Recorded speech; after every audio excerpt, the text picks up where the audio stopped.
অঝোর ধারায় বৃষ্টি পড়ছে তো পড়ছে, আর আমি সেই বৃষ্টির মধ্যে ভিজতে ভিজতে দিক বিদিক ছুটে বেড়াচ্ছি। ঢাকার একটা ছোট আশ্রয় খুঁজছি, আর খুঁজছি কাজ। আমার নাম বিনু, বাবা মায়ের একমাত্র সন্তান। বাবা মা দুজনেই গত হয়েছে 2 বছর আগে। শেষ আশ্রয় মামি, সেও আজ তাড়িয়ে দিলেন। অগত্যা এই দুর্যোগের রাতেই হন্যে হয়ে একখানা কাজ করছি। হায় ভগবান, একই দিন দেখতে হলো আমার। এই ঝড় বৃষ্টির রাতে আমি এখন কোথায় আশ্রয় নেই? একই বিপদে ফেললে তুমি আমায় বিধাতা।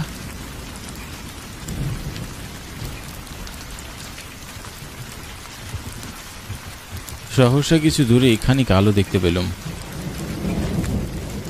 মনে একটু সাহস বাড়ল, তড়িঘড়ি করে ছুটে গেলাম সেদিকে, যদি কোনো আশা ভরসা পাই। এটা তো একটা চায়ের দোকান, যাক ভালোই হয়েছে। এখানে গিয়ে কোনো কাজ পাই কিনা দেখি।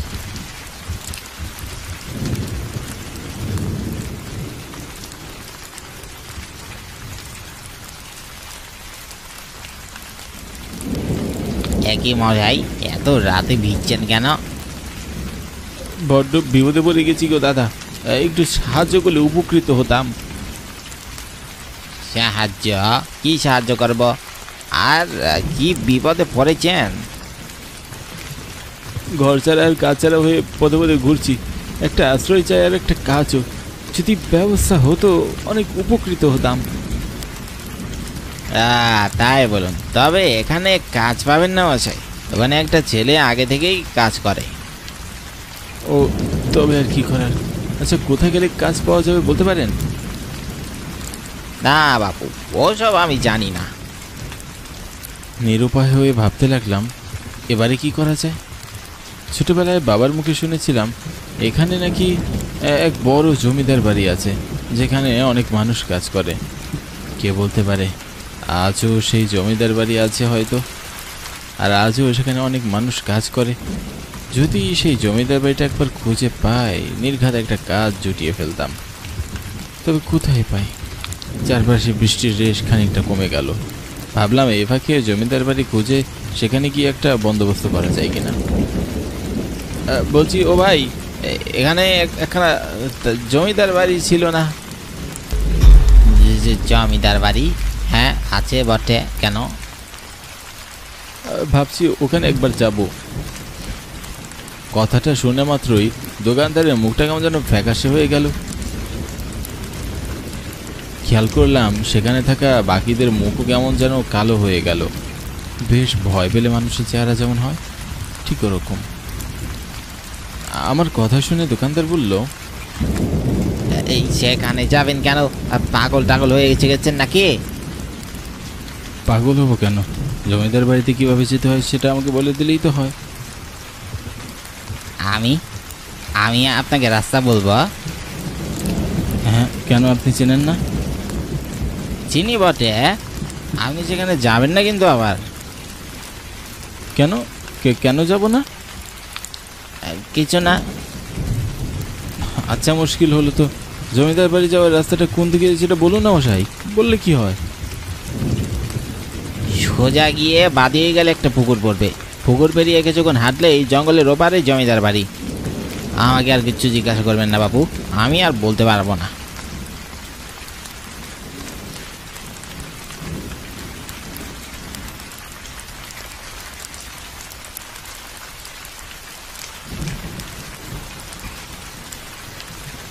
চাওয়ালা এমন করলো কেন জানি না। ওখানে থাকা বাকিরাও ভয়ে কুকড়ে গেল, বুঝতে পারছি না। যাকে আমার বর্তমানে একটা কাজ হলেই হবে। চারপাশে বৃষ্টি থেমে গেছে, বেশ খানিকক্ষণ হয়ে গেল, কিন্তু তবু তার রেশ যেন এখনো পুরোপুরি থামেনি। রাস্তাটা বেশ পিচ্ছিল হয়ে আছে। জঙ্গল পেরোলেই বোধহয় জমিদার বাড়ি পাওয়া যাবে। আমি হাঁটার গতি দ্রুত বাড়ালাম। যে করেই হোক, যত তাড়াতাড়ি সম্ভব আমাকে জমিদার বাড়িতে পৌঁছাতেই হবে।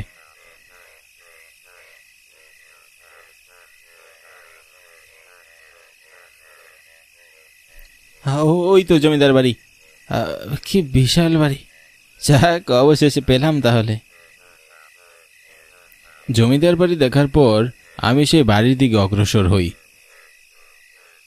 সুবিশাল প্রাচীরে ঘেরা জমিদার বাড়ি। যদি এই বাড়িতেই একখানা কাজ বাগিয়ে নিতে পারি তবে আমাকে আর কে পায়। মনের ভিতরে সেই আশা নিয়ে এগিয়ে চললাম বাড়ির দিকে। বাড়ি দেখেই মনে হচ্ছে বেশ পুরনো। শুনেছিলাম বহু বছরের পুরনো এই বাড়ি, তবে এতটা পুরনো সেটা ভাবিনি। বাড়িটিকে দেখেই গাটা কেমন ছমছম করছিল, কিন্তু অগত্যা এখানেই আমাকে যেতে হবে। বাড়িটার চারপাশে কেমন ঝোপঝাড় জঙ্গল। বাড়ির সামনে কাউকেই দেখা যাচ্ছে না।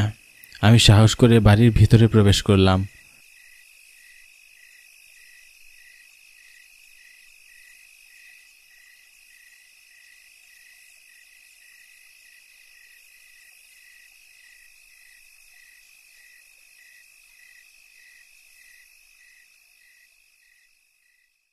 বাইরে থেকে বাড়িটা যতটা ভয়ানক দেখতে, ভেতর থেকে ততটাই সুন্দর। বাইরে থেকে দেখে কেউ কল্পনাও করতে পারবে না বাড়ির ভিতর এত সুন্দর কি করে হতে পারে। চারপাশে কাউকে না পেয়ে আমি এবার হাঁকডাক শুরু করলাম। বাড়িতে কেউ আছে নাকি গো? বাড়িতে কেউ আছো? আমি যে বড্ড বিপদে পড়ে এখানে এসেছি।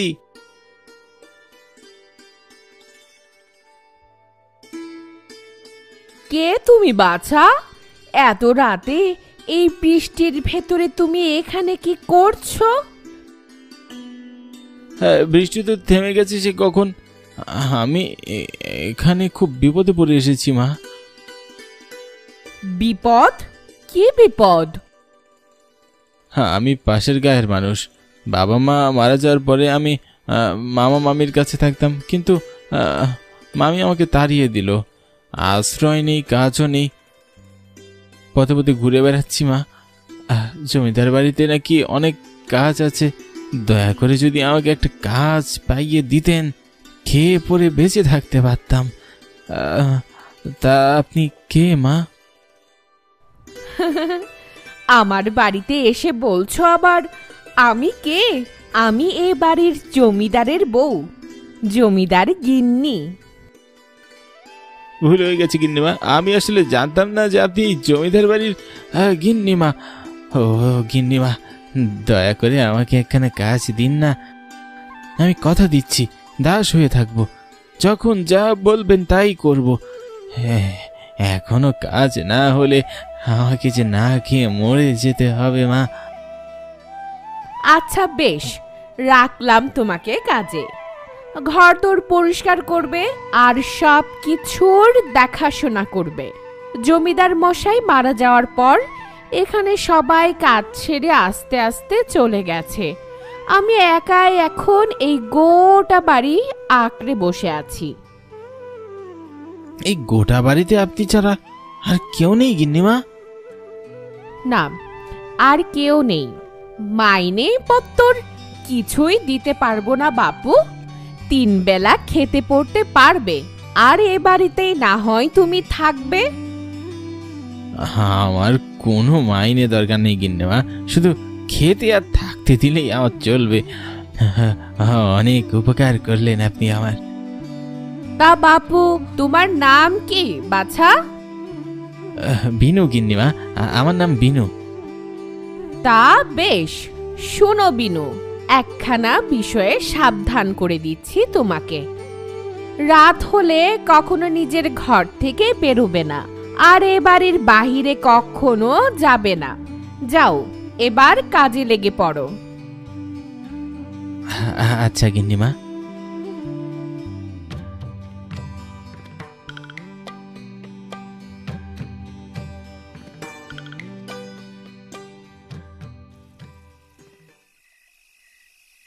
এত সহজেই কাজ পেয়ে যাব ভাবিনি। মনে মনে ভগবানকে ধন্যবাদ দিলাম।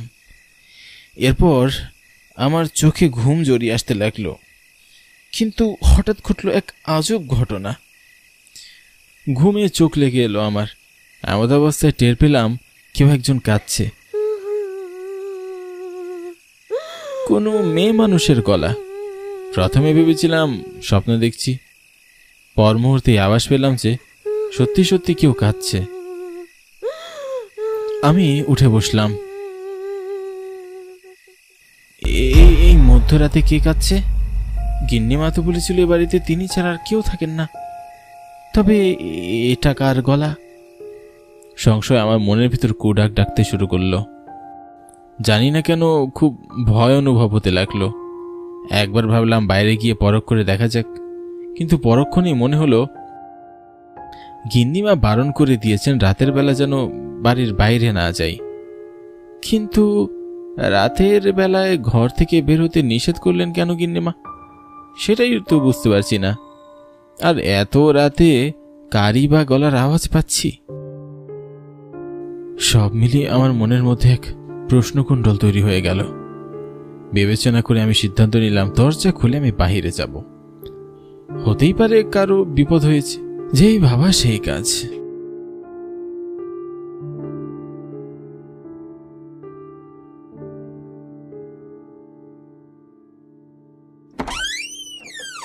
আমি ঘর থেকে বেরিয়ে এলাম, কিন্তু আশ্চর্যের বিষয় হলো আমি বাড়ির বাইরে বেরোতে আওয়াজটা কোথায় যেন মিলিয়ে গেল। এত সময় তবে আমি যা শুনছিলাম সব কি ভ্রম? হতে পারে ঘুমের ঘোরে স্বপ্ন দেখছিলাম। আমি আর বেশি কিছু চিন্তা না করে ঘরে চলে এলাম।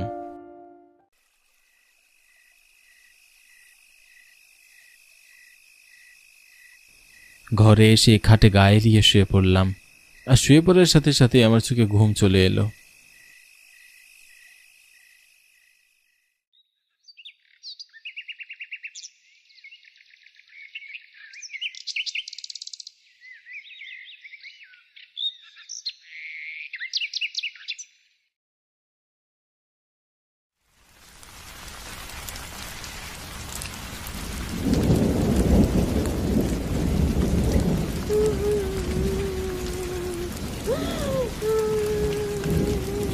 কি আবারও কারো কান্নার আওয়াজ আসছে? হচ্ছেটা কি? আমি প্রতিদিন কান্নার আওয়াজ পাচ্ছি কেন? এক আজব ঘটনা করছে কেন আমার সাথে? আজ আমাকে রহস্যভেদ করতেই হবে। এটা ভেবেই বিছানা ছেড়ে উঠে আমি বাইরে গেলাম।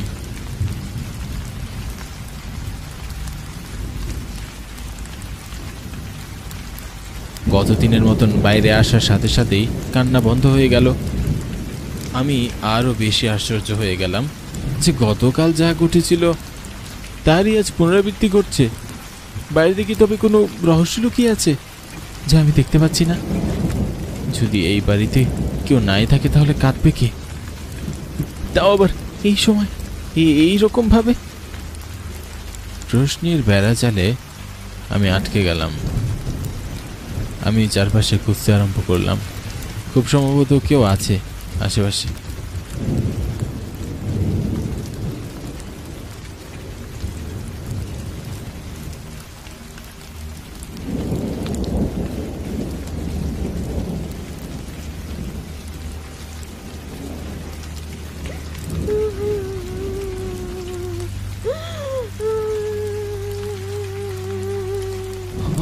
ওই তো কান্নার আওয়াজ আবার আসছে, কিন্তু কোত্থেকে আসছে? না, আজ যে করি হোক আমাকে কান্নার আওয়াজের রহস্যটা উদ্ঘাটন করতে হবে।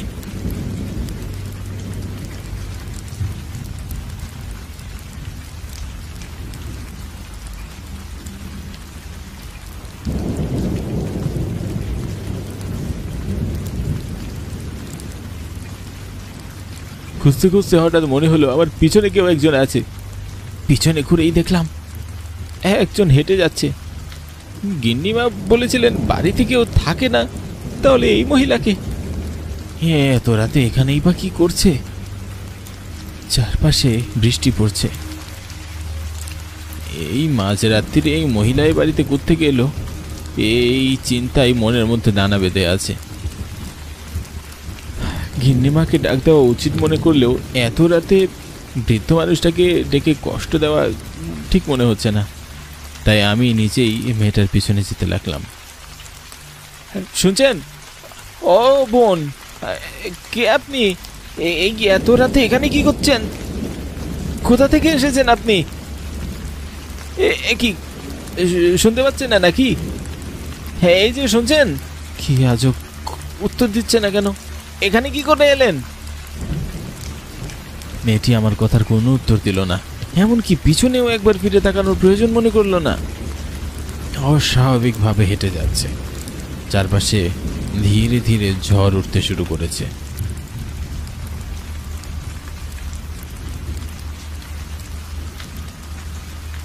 অন্ধকারের ভিতর দিয়ে মেয়েটা সামনের দিকে হেঁটে যাচ্ছে, আর আমি ওর পিছনে হেঁটে যাচ্ছি। আমার মনের ভিতর কেমন একটা ভয়ের আশঙ্কা জন্ম নিল।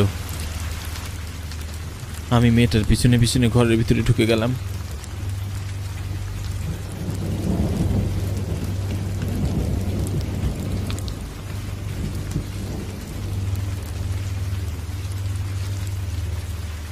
কে আপনি? তো তখন থেকে আপনাকে দেখছি, আপনি সাড়া দিচ্ছেন না কেন? কেন আমার পেছন পেছন আসছো? চলে যাও এখান থেকে। তুমি রোজ রাতে কাঁদো কেন? আমি কান্নার আওয়াজ পাই। এ বাড়িতে গিন্নিমা ছাড়া আর কেউই তো থাকে না শুনেছি। তুমি কে? আমি মৃন্ময়ী। কে বললো এখানে কেউ থাকে না? এই যে আমি থাকি। আমি গত 100 বছর ধরে এখানে থাকি। মেয়েটার কথা শুনে আমি আকাশ থেকে বললাম, 100 বছর ধরে তাকে বলতে কি বোঝানো হচ্ছে? খানিক ভয়ও পেলাম বটে। মেয়েটার চাহনিতে ছিল এক নির্জীবতা, ঠিক যেন মরা মাছের চোখ ভেসে থাকে তেমন। আমি বললাম, হ্যাঁ, 100 বছর ধরে এখানে থাকি মানে? কি বলছো তুমি?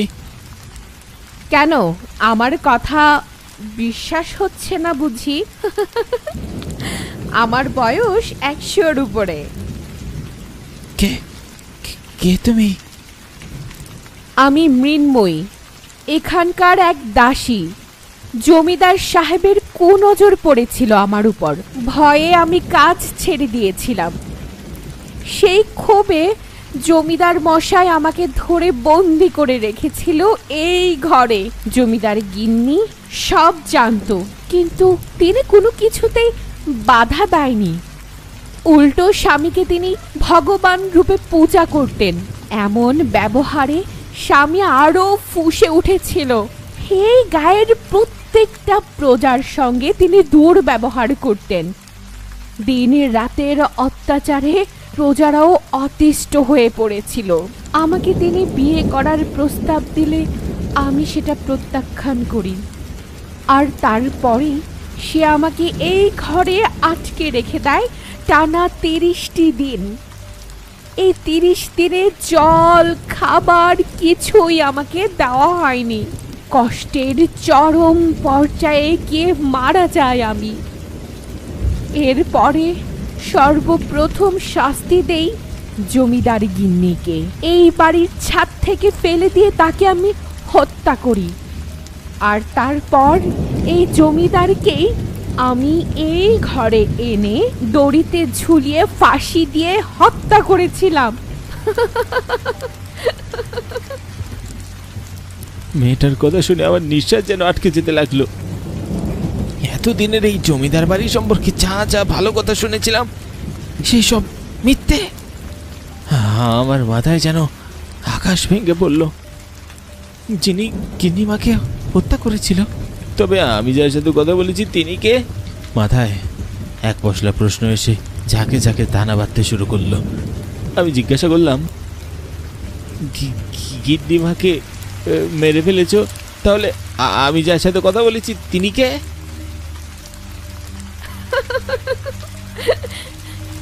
সে যে আমারই রূপ।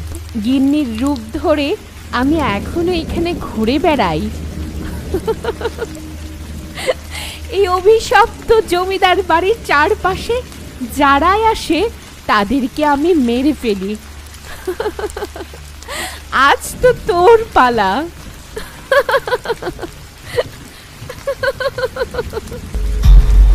আমি দেখলাম আমার চোখের সামনে এই গিন্নিমার রূপ ধারণ করলো সেই কম বয়সী নারী মূর্তি। কি বিভৎস রূপ তার, দেখলে গায়ের লোম কাটা দিয়ে ওঠে। এমন বিভৎস রূপ দেখে আমি আর দাঁড়িয়ে থাকতে পারলাম না, দৌড়ে বেরিয়ে গেলাম ঘর থেকে। দৌড়াতে দৌড়াতে কখন জমিদার বাড়ির বাইরে বেরিয়ে এসেছি খেয়ালই করলাম না। আমার কপাল দিয়ে ঘাম পড়ছে, মেরুদণ্ড দিয়ে ভয়ের শীতল স্রোত বয়ে যাচ্ছে। নিজের চোখকে বিশ্বাস করতে পারছি না, সত্য নাকি স্বপ্ন। হঠাৎ বাইরে কিসে যেন হোঁচট খেয়ে মুখ থুবড়ে আমি পড়ে গেলাম।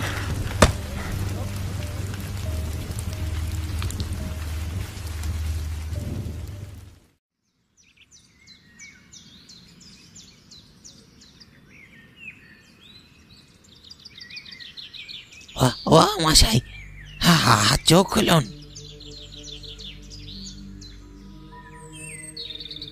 বলি, সব ছেড়ে এই ভূতের বাড়ির সামনে জ্ঞান হারিয়ে পড়তে হলো আপনাকে?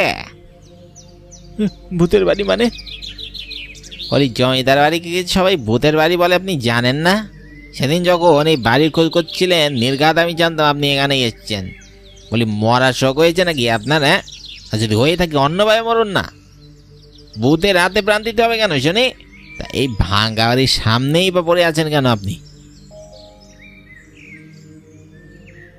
আমি তাকিয়ে দেখলাম সেই বিশাল জমিদার বাড়ি এক ভাঙ্গা স্তূপে পরিণত হয়ে রয়েছে।